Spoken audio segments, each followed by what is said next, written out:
This song came to mind at about 2, 3 o'clock in the morning, really early one morning. And a lot of songs, a lot of music. I was writing a lot of music really early in the morning. I would wake up with lyrics in mind, and I would just grab my phone and I would start just, taking notes on either thoughts that were running through my head or actual lyrics. So this song meant something to Cami when she woke up with the lyrics.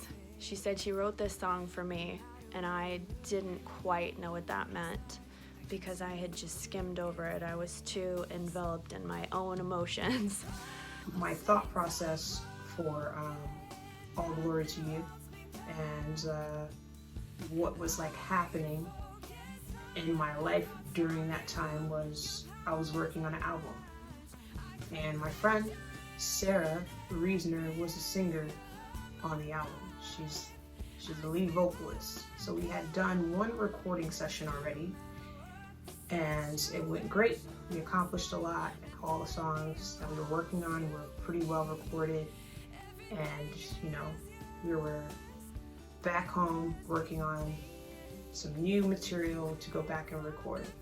So, when Sarah got back to Indiana, she was concerned about her throat, she was saying that she was having some pain or, a lump she thought was in her throat, so she was gonna go to the doctor. And I'm like, oh man, I was pretty concerned. And the lyrics for this song kind of started to form from that experience. And for her, she was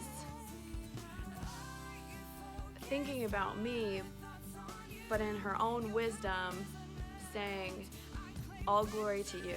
This is yours. This fear, this anxiety, this worry. And she was worried too, because we were scheduled to go into the studio in a few weeks, and I was all over the internet trying to figure out what this could be, of course, Dr. Google.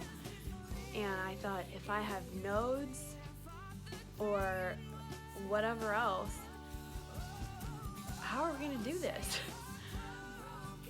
So I had an appointment the day that Cami sent me the lyrics, and I was like, cool. And then I forgot about them.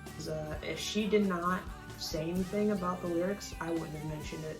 I wouldn't have been like, hey, I sent you some lyrics. But she scrolled up and was like, hey, I missed these lyrics.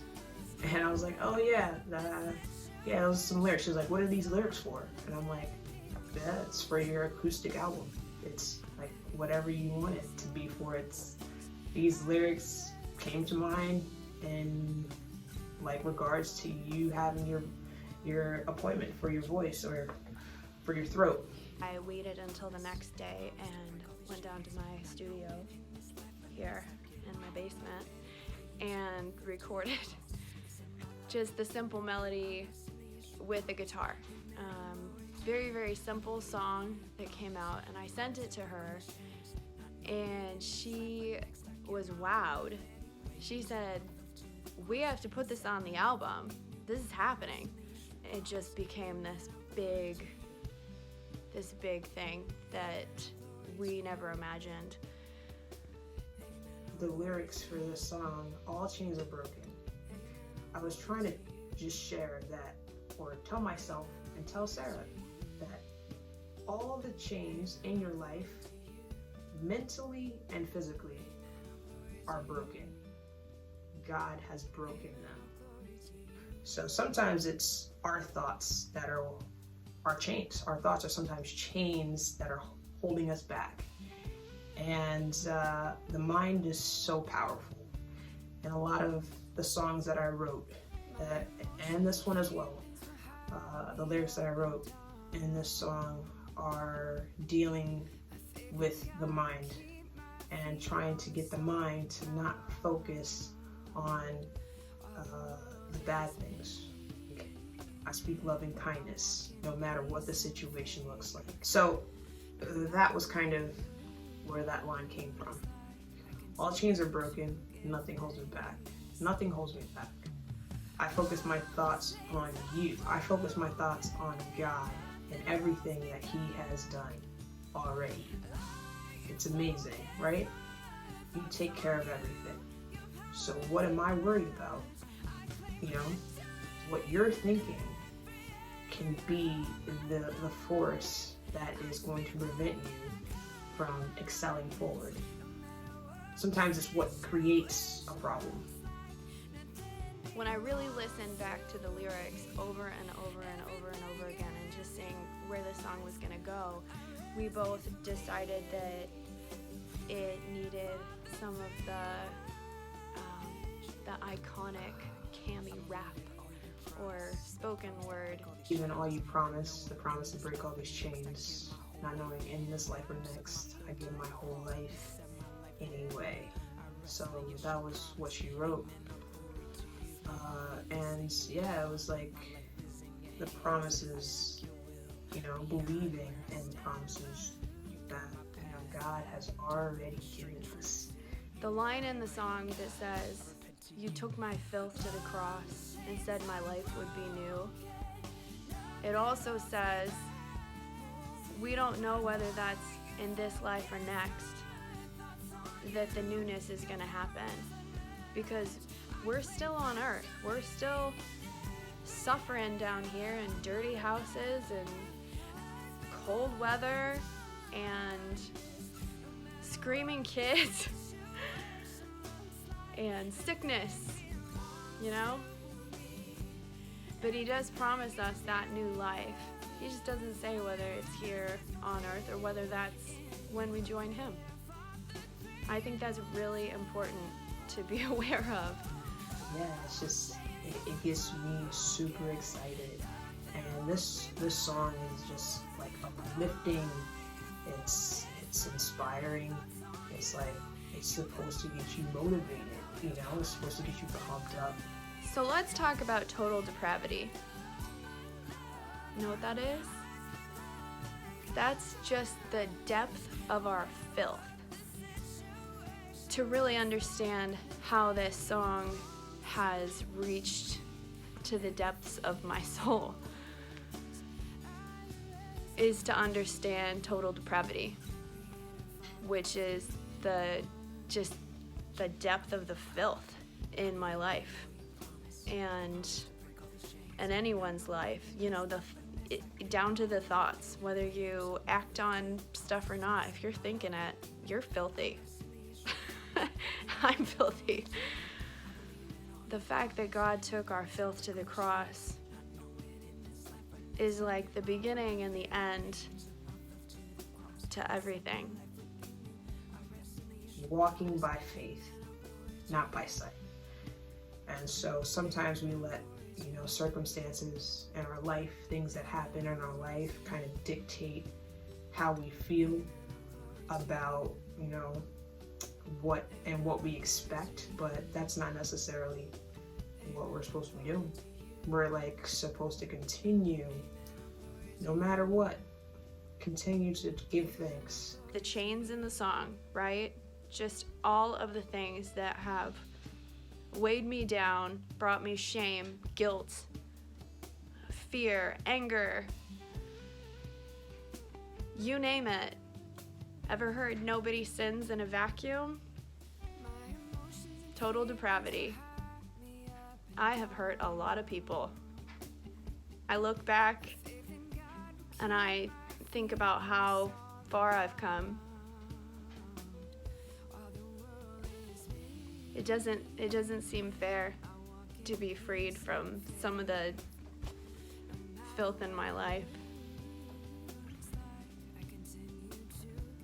But here I am, singing about it. I claim victory. Like that's huge, you know. And so like all of these songs on the album are really dealing with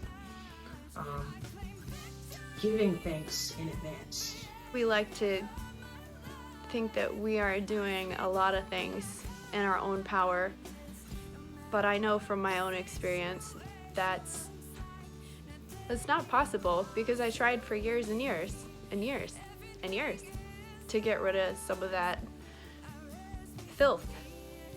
This is the day the Lord has made. I will rejoice and be glad in it. Like, what?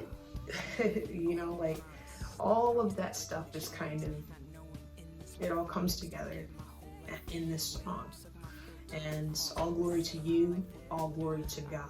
That's what it is.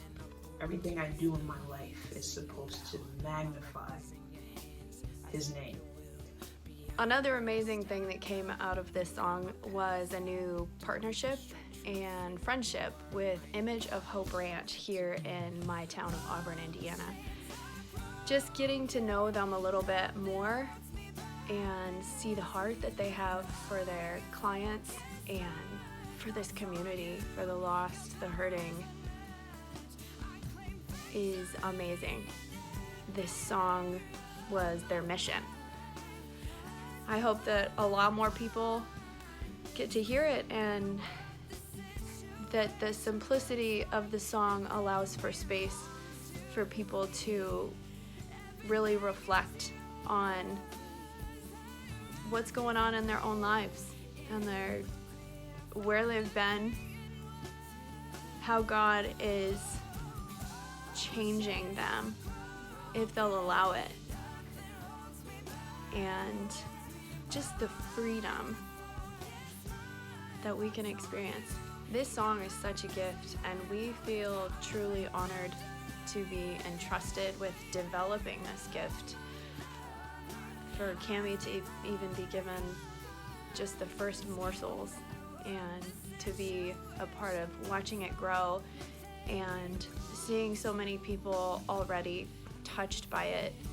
I'm hearing from lots of people that I can't possibly know how this song is moving them, how it's tapping into their emotions and their own journey, and seeing how chains have been broken in their own lives.